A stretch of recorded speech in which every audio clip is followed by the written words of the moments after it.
Hello students, welcome to our channel.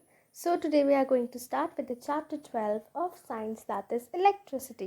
As you know ये physics का chapter है और electricity जो है ये term हमने अपनी रोज़ डेली लाइफ में बहुत बार यूज़ किया है, बहुत बार सुना है। बिजली चली गई, लाइट चली गई, इलेक्ट्रिसिटी बल्ब जो है वो पिघल गया, मतलब बहुत चीज़ें हमने सुनी हुई है। तो इलेक्ट्रिसिटी है क्या, हम इस चैप्टर में आज उसकी ही डिटेलिंग देखेंगे। Electricity has an important place in modern society. हमारी आज की मॉडर्न सोसाइटी में इलेक्ट्रिसिटी जो है उसकी बहुत इंपॉर्टेंट जगह है। It is controllable and convenient form of energy. ये एक ऐसा फॉर्म ऑफ एनर्जी है जिसे हम कंट्रोल कर सकते हैं और ये बहुत ज़्यादा कन्वीनियंट है हमारे लिए। होम्स, स्कूल्स, हॉस्पिटल्स, इंडस्ट्रीज़ में हम इलेक्ट्रिसिटी का यूज़ करते हैं। अब हमारे मन में सवाल आ रहा होगा कि इलेक्ट्रिसिटी में होता क्या है, ऐसा किन किन चीज़ों की ये इलेक्ट्रिसिटी होती है, एक्चुअली इलेक्ट्रिसिटी है क्या, और इलेक्ट्रिकल सर्किट जो है उसके अंदर फ़्लो कैसे होता है, कौन से फैक्टर्स होते हैं जो इलेक्ट्रिक सर्किट में रेगुलेट कर रहे होते हैं। तो इस चैप्टर में हम ऐसे ही कुछ क्वेश्चन का आंसर ढूंढने वाले हैं। तो let us start with electric current and circuit. Electric current and circuit. We are familiar with air currents and water currents. We know that flowing water constitute water current. Similarly, if the electric charge flows through a conductor, अगर एक electric charge जो है वो एक particular conductor के through flow करता है, flow करता बन ही नहीं रहा. For example, through a metallic wire. So let's say metallic wire के through वो flow कर रहा है. We say that there is an electric current in an conductor. तो हम कहते हैं कि उस कंडक्टर के अंदर इलेक्ट्रिक करंट है. ठीक है. इन अ टॉर्च, अगर हम टॉर्च की बात करें, we know that the cells और बैटरी, सेल्स या फिर बैटरी जो है, जब इन्हें हम एक प्रॉपर ऑर्डर में प्लेस करते हैं, ये फ्लो ऑफ चार्जेस होता है, इलेक्ट्रिक चार्जेस का फ्लो होता है, जिसकी वजह से जो टॉर्च है वो उसका जो बल्ब है वो जल जाता है. हमने ये भी देखा होगा कि टॉर्च लाइट तभी देती है जब उसका स्विच ऑन होता है. तो अब ये स्विच क्या काम करता है? स्विच क्या करता है, एक कंडक्टिंग लिंक बनाता है between cell and bulb.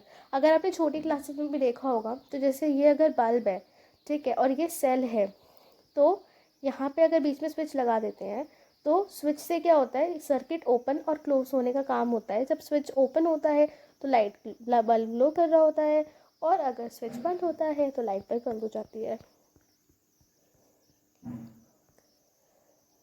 Okay, so a continuous and closed path of N electric current is an electric circuit. तो एक कॉन्टिन्यूअस यानी कि लगातार, और क्लोज्ड पाथ जैसे कि मैंने आपको भी बना के दिखाया था, वो जो होता है एक इलेक्ट्रिक करंट का, उसको हम इलेक्ट्रिक सर्किट कहते हैं. ठीक है, ये वाली लाइन भी इम्पॉर्टेंट है. That is a switch makes a conducting link between cell and the bulb. ठीक है. Now, if the circuit is broken anywhere or switch of the is turned off, the current stop flowing and the bulb does not glow. तो अगर क्या होता है, अगर कहीं से जो सर्किट है ये टूट जाता है, अगर सर्किट टूट जाता है या फिर करंट स्टॉप हो जाता है फ्लो करना, तो बल्ब ग्लो नहीं करेगा. How do we express electric current? Electric current को हम कैसे एक्सप्रेस करते हैं? Electric current is expressed by the amount of charge flowing through a particular area in unit time. Oh my God, ये क्या हो गया, मैं बताती हूँ क्या है. इलेक्ट्रिक करंट जो है उसे हम कैसे एक्सप्रेस करते हैं? तो इलेक्ट्रिक करंट को एक्सप्रेस किया जाता है बाय, कैसे किया जाता है, the amount of charge flowing. मतलब जो चार्ज है, अब कौन सा चार्ज? Negative charge. ठीक है, इलेक्ट्रॉन्स का फ्लो है ये बेसिकली. ठीक है, तो जो चार्ज है, अभी आप नेगेटिव पॉजिटिव में इतना मत घुसो, ये चार्ज जो है वो यहाँ से फ्लो कर रहा है through a particular area. For example, ये इतू सा एरिया है, इस पर्टिकुलर एरिया में चार्ज जो है वो फ्लो कर रहा है इन यूनिट टाइम. यूनिट टाइम मतलब 1 सेकेंड में. ठीक है, तो उस छोटे से छिद्दू से एरिया में जितना भी इलेक्ट्रिक करंट फ्लो कर रहा है उसको हम इलेक्ट्रिक करंट से रिप्रेजेंट डिफाइन करते हैं. The amount of charge flowing through particular area in unit time. कोई एक पर्टिकुलर एरिया यूनिट टाइम में जहाँ पे वो फ्लो कर रहा होता है उसे हम इलेक्ट्रिक करंट कहते हैं, इलेक्ट्रिक करंट कहते हैं. तो अब हमें एक जगह का इलेक्ट्रिक करंट पता चल जाएगा. फॉर एग्जांपल, हमें इस जगह का इलेक्ट्रिक करंट पता चल गया तो बाकी जगह भी इलेक्ट्रिक करंट सेम ही होगा, क्योंकि जो वायर है वो तो सेम ही है. तो हाँ, फिर electric current is expressed by the amount of charge flowing through a particular area in unit time. In other words, it is rate of flow of electric charges. अब हमें ये डेफिनेशन, मैम ऊपर वाली तो बहुत डिफिकल्ट है, याद ही नहीं हो पाएगी, तो फिर हम कौन सी वाली डेफिनेशन याद रखें, ये वाली. It is the rate of flow of electric charges. ठीक है, ये जो है rate of flow of electric charges है. इन सर्किट्स यूजिंग मेटालिक वायर्स, जब हम सर्किट्स के अंदर मेटालिक वायर्स का यूज़ करते हैं, electrons constitute the flow of charge. जो इलेक्ट्रॉन्स होते हैं, अब ये फ्लो ऑफ चार्ज क्या है, कौन से चार्ज का फ्लो, तो जो इलेक्ट्रॉन्स हैं उन्हीं के फ्लो को यहाँ पे फ्लो ऑफ चार्ज कहा गया है. इलेक्ट्रॉन्स आप बहुत अच्छे से जानते हैं क्या है, आपने क्लास 9th में भी पढ़ा हुआ है कि इलेक्ट्रॉन्स क्या है, ये नेगेटिवली कुछ नहीं, पर ये नेगेटिवली चार्ज पार्टिकल्स होते हैं जो एक एटम के अंदर न्यूक्लियस के अराउंड रिवॉल्व कर रहे होते हैं अपने अपने ऑर्बिट्स पे. ठीक है, अगर आपने इन 11th you pursue with science तो आपको पता चलेगा कि एक्चुअली में वो रिवॉल्व नहीं कर रहे होते, वो अपनी पोजीशन चेंज करते रहते हैं. But anyways, let's come to our topic of class 10th. In circuits using metallic wires, electrons constitute the flow of charges. However, electrons were not known at the time when phenomena of electricity was discovered. तो जब electrons, क्योंकि आपको पता है काफ़ी बहुत late discover हुए थे, उससे पहले प्रोटॉन्स डिस्कवर हो चुके थे, तो जो फिनोमेना था इलेक्ट्रिसिटी का वो पहले ही पता चल गया था इलेक्ट्रॉन्स के डिस्कवर होने से पहले. तो सबको ऐसा लगा कि इलेक्ट्रिक करंट जो है वो पॉजिटिव चार्जेस का फ्लो है, and the direction of flow of positive charges was taken to be the direction of electric current. तो सबको ऐसा लगा कि जिस डायरेक्शन में पॉजिटिव चार्ज फ्लो कर रहा है, उसी डायरेक्शन में इलेक्ट्रिक करंट जो है वो भी फ्लो करेगा. ये सब सोचने लग गए क्योंकि उस टाइम तक किसी को इलेक्ट्रॉन्स के बारे में पता ही नहीं था. कन्वीनियंटली इन इलेक्ट्रिक सर्किट, अब कन्वीनियंटली क्या हुआ, conventionally in an electric circuit the direction of current is taken opposite to the direction of the flow of electrons which are negative charges. और अब क्या हुआ, हमें ये चीज़ पता चली कि जहाँ पे पॉजिटिव चार्ज फ्लो करता है उसके ऑपोजिट जो है वो कौन सा चार्ज फ्लो करता है, इलेक्ट्रॉन्स का. तो उस टाइम पे उन्होंने क्या किया था कि एक इलेक्ट्रिक सर्किट जो है उसकी अंदर जो है in an electric circuit the direction of electric current, जो डायरेक्शन है इलेक्ट्रिक करंट की वो ऑपोजिट होती है to the direction of flow of electrons which is the negative charge. तो अगर नेगेटिव चार्ज इधर फ्लो कर रहा है इस डायरेक्शन में, तो पॉजिटिव चार्ज पीछे फ्लो करेगा. तो नेगेटिव चार्ज अगर यहाँ जा रहा है तो पॉजिटिव चार्ज यहाँ जाएगा. ठीक है, बाद में लेटर ऑन जब डिस्कवरीज हुई तो फिर इस डिस्कवरी को किया गया. तो in an electric circuit the direction of electric current is taken opposite to the direction of the flow of electrons which are the negative charges. If net charge Q, अब जो नेट चार्ज है, total charge जो है वो Q है, flows through any cross section area of a conductor in time T, then current I through the cross section is this. तो देखो, अगर एक पर्टिकुलर, फॉर एग्जांपल कि मैंने वायर ले लिया है, ठीक है, इसके इस पर्टिकुलर ये जो पर्टिकुलर एरिया है यहाँ पे जो करंट फ्लो हो रहा है वो Q amount of current flow हो रहा है इस क्रॉस सेक्शन एरिया में, और टाइम टी में चार्ज क्यू फ्लो हो रहा है और करंट आई जो है वो अक्रॉस द कंडक्टर जा रहा है. तो उसको कैसे रिप्रेजेंट करते हैं कि जो चार्ज है, जो आपका करंट है वो चार्ज बाय टाइम होता है. क्या होता है, करंट जो है वो चार्ज बाय टाइम होता है. ठीक है, और इसी से आपका एक फॉर्मूला आ जाता है, और इसको डिफाइन भी करने के लिए कभी कभी पूछ लेते हो, तो आपको पता होना चाहिए दैट इफ नेट चार्ज या फिर a net charge flows across any cross section of a conductor in time t, then the current I through the cross section is I equals to Q by T. ठीक है, तो ये important formula है, green colour से highlight करते हैं. टन टन टन टन टन. अजीब तो नहीं लग रहा? नहीं, अच्छा लगा.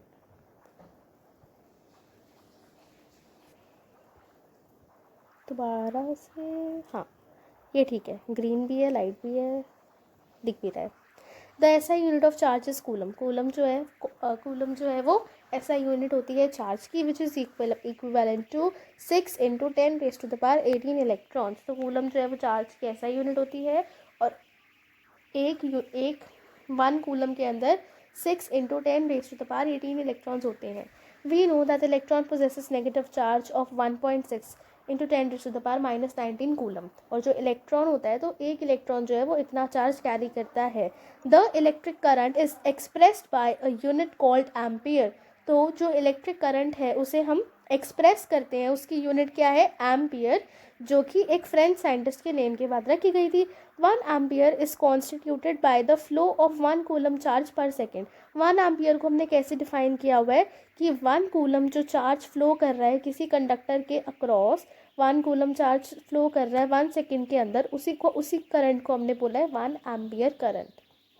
ठीक है, तो यहाँ पे एम्पियर की डेफिनेशन भी आपसे पूछ लेते हैं। और आपको ये चीज़ भी पता होनी चाहिए कि यहाँ पे जो एसआई यूनिट है चार्ज की वो कूलम है। ये इंपॉर्टेंट चीज़ें हैं, इसलिए मैं इसको रेड से हाईलाइट कर रही हूँ। फॉर्मूलाज हमारे ग्रीन से होंगे, और जो नॉर्मल लाइन है जो हमें पता होनी चाहिए वो येलो से। तो और 6 × 10⁻18 इलेक्ट्रॉन्स के इक्विवेलेंट होता है चार्ज आपका। फिर इलेक्ट्रॉन के ऊपर नेगेटिव चार्ज इतना होता है, और द इलेक्ट्रिक यूनिट जो है करंट की वो होती है एम्पियर। और ये इतनी डिटेल नहीं है। और उसके बाद 1 ampere is constituted by the flow of 1 coulomb of charge पर सेकेंड, दैट इज इतना। ठीक है, small quantity of ampere is express, अगर आपको मिली एम्पियर में या फिर माइक्रो एम्पियर में एक्सप्रेस करना है तो यूनिट कन्वर्जन के लिए, वैसे तो आपको एम्पियर में ही देते हैं, बट अगर ना दे तो आपको ये यूनिट कन्वर्जन पता होना चाहिए। An instrument called ammeter measures electric current in a circuit. तो एक इलेक्ट्रिक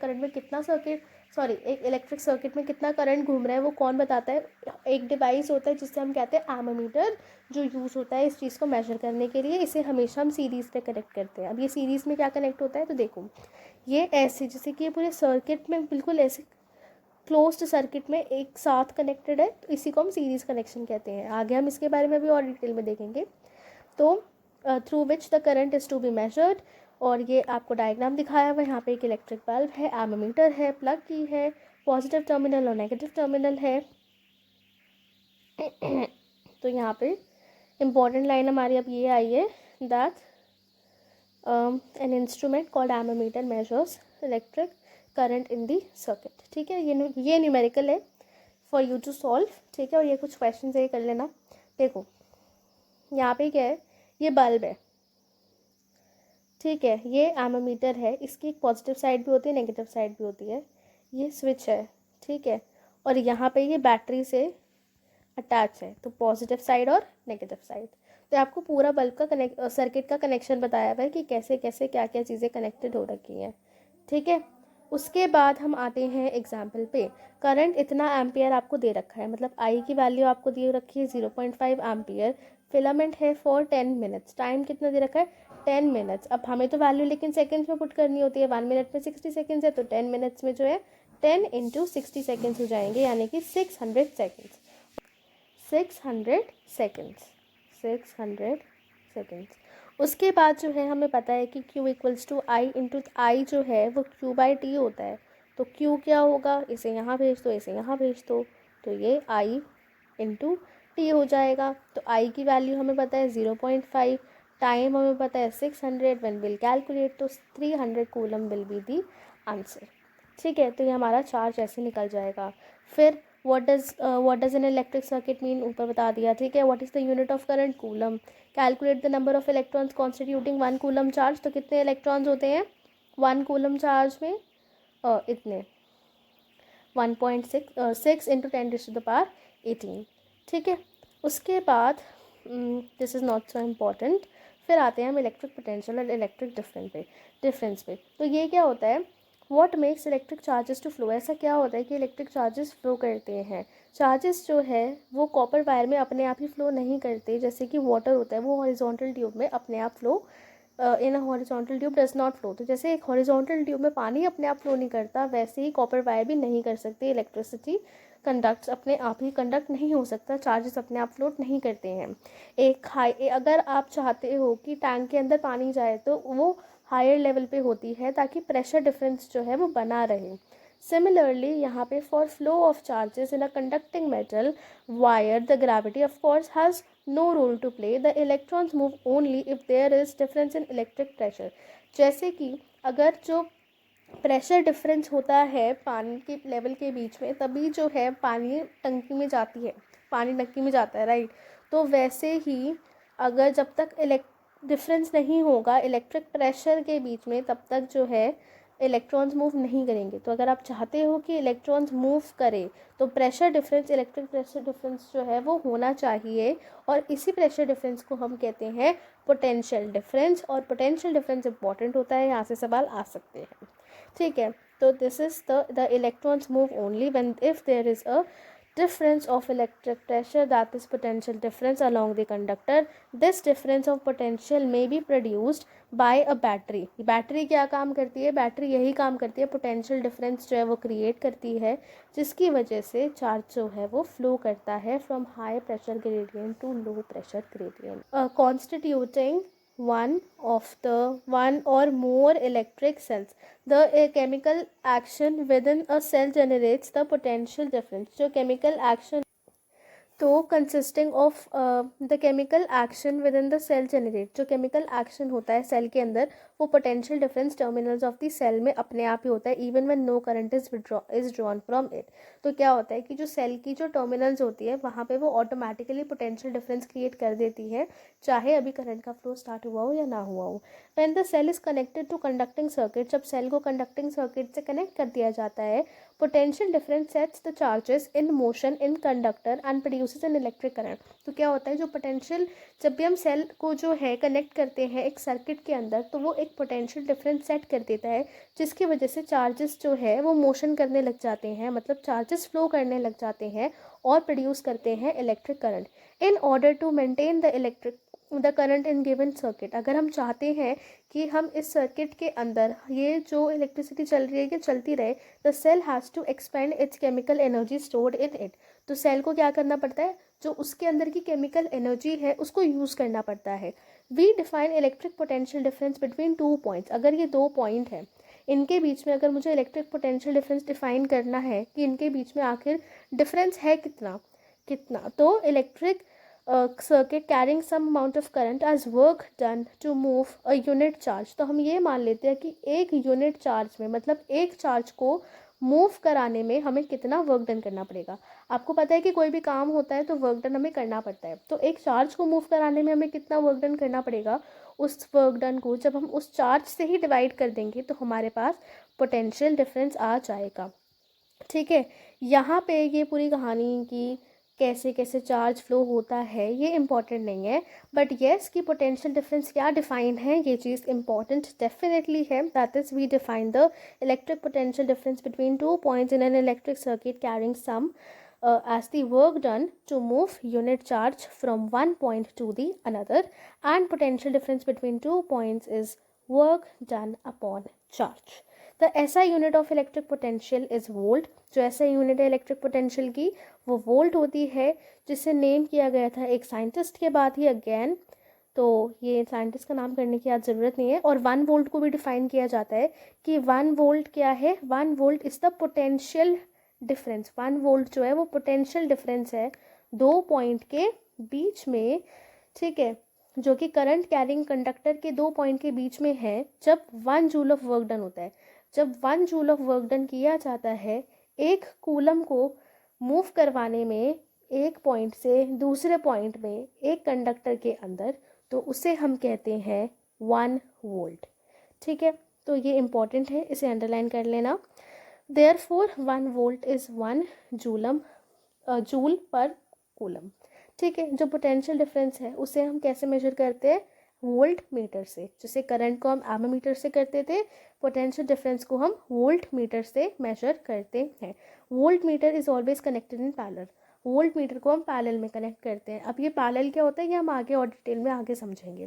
पॉइंट्स बिटवीन द, ताकि पोटेंशियल डिफरेंस मेंटेन रहे तो इसलिए हम इसे पैरेलल में कनेक्ट करते हैं। तो यहाँ पे पहले तो आपका ये इंपॉर्टेंट फॉर्मूला है जो आपको ये पता होना चाहिए, that is V equals to Q plus W। उसके बाद SI यूनिट जो है इलेक्ट्रिक पोटेंशियल डिफरेंस की वो वोल्ट है, or 1 volt is the potential difference between 2 points in a conductor carrying 2 to 1 joule of work to move 1 coulomb charge.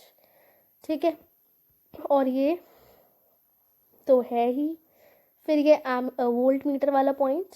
ठीक है, आपसे MCQs में पूछा जा सकता है that which device is use to maintain use to measure the potential difference, that is your volt meter. ठीक है, अब अगर हमें निकालना है कि वर्क डन जो है, चार्ज जो है वो 2 कूलम है, पोटेंशियल डिफरेंस जो है वो 12V है, तो वर्क डन कितना है. तो वर्क डन हम कैसे निकालते हैं, वर्क डन जो है वो V/Q हो जाएगा as potential difference is work done by Q. तो अगर मुझे वर्क डन निकालना है, एक सेकेंड, V/Q क्या होगा, अगर पोटेंशियल डिफरेंस जो है वो वर्क डन बाय चार्ज है तो वर्क डन जो है वो पोटेंशियल डिफरेंस इनटू चार्ज हो जाएगा. तो 12 × 2 यानी कि 24 जूल. ठीक है, तो with this we have completed our example 12.2 as well. ये क्वेश्चंस वही है, पोटेंशियल डिफरेंस वाला, फिर 1 वोल्ट का क्या मतलब है. ठीक है, तो in our next part will be covering circuit diagram. तो हमने हमारा अभी तक इलेक्ट्रिक पोटेंशियल और पोटेंशियल डिफरेंस कवर कर लिया है. आई होप आप you learn from this video. If you still have any doubt in this topic जितना मैंने आपको पढ़ाया, you can ask me in the comment section. Thank you so much and bye.